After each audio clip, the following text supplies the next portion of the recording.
আসসালামু আলাইকুম প্রিয় দর্শক, কেমন আছেন? আশা করি ভালো আছেন। আর কিচেনে আপনাদের স্বাগতম। আজ গরুর হাড্ডি দিয়ে বুটের ডাল রান্না করে দেখাবো, যেটা রুটি, পরোটা, ভাত সব কিছুর সঙ্গে খেতে খুব ভালো লাগে। তো চলুন কথা না বাড়িয়ে রান্না করা যাক। আমি এখানে 1.5 কাপ বুটের ডাল নিয়ে নিচ্ছি। দিয়ে দিচ্ছি গরম পানি।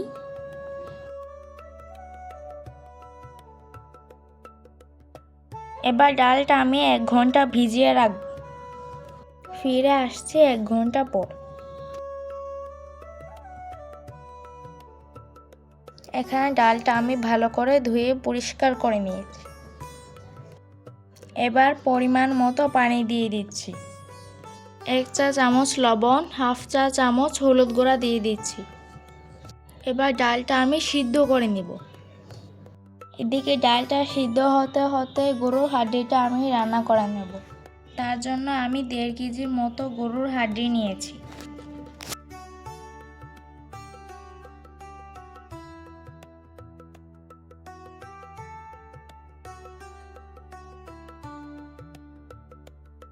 রান্নার জন্য একটি প্যানে 1/2 কাপ তেল দিয়ে দিচ্ছি। তেল গরম হলে 1 কাপ পেঁয়াজ কুচি দিয়ে দিচ্ছি।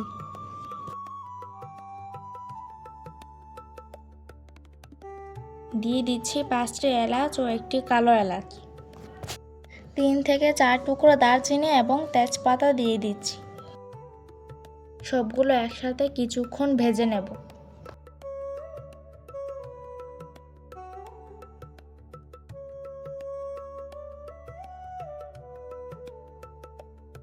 পেঁয়াজ গোল্ডেন কালার হয়ে আসলে দিয়ে দিচ্ছি 2 টেবিল চামচ আদা বাটা, 1 টেবিল চামচ রসুন বাটা, 1/3 কাপের মতো পেঁয়াজ বাটা দিয়ে দিচ্ছি। কিছুক্ষণ ভেজে নেব।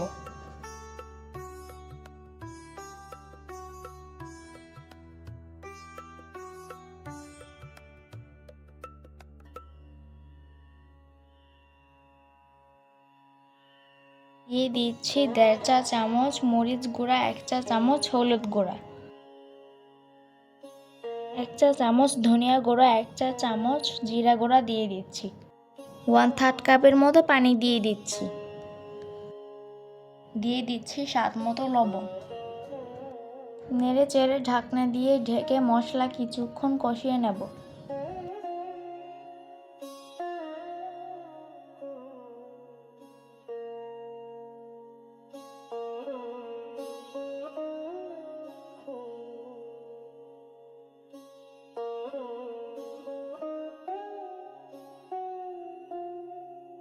মশলা থেকে তেল ছেড়ে আসলে গরুর হাড্ডিগুলো দিয়ে দিচ্ছি।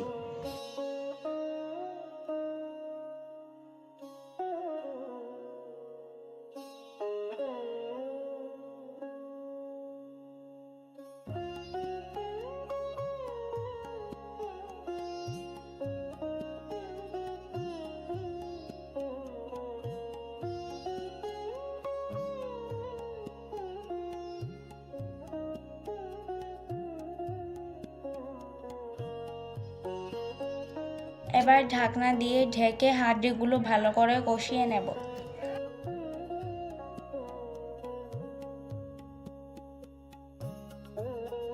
একটু পর পর ঢাকনা উঠিয়ে নেড়েচেড়ে দেব।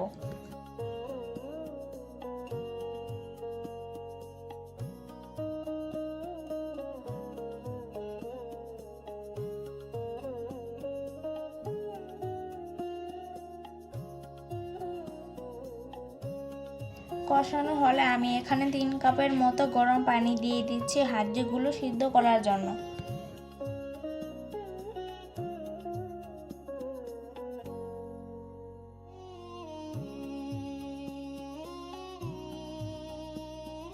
মাঝারি আছে সিদ্ধ করে নেব।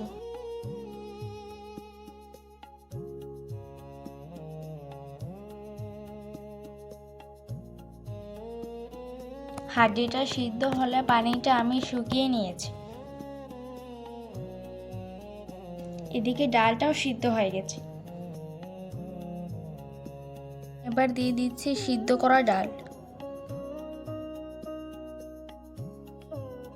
এবার নেড়ে চেড়ে ঢাকনা দিয়ে ঢেকে 5 মিনিটের মতো জাল করে নেব।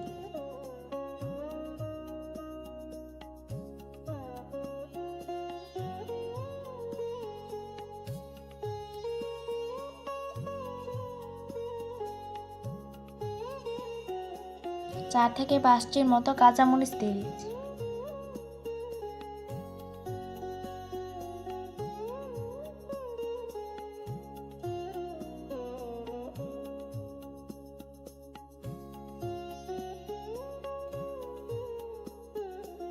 ধনেপাতা দিয়ে নামিয়ে নেব।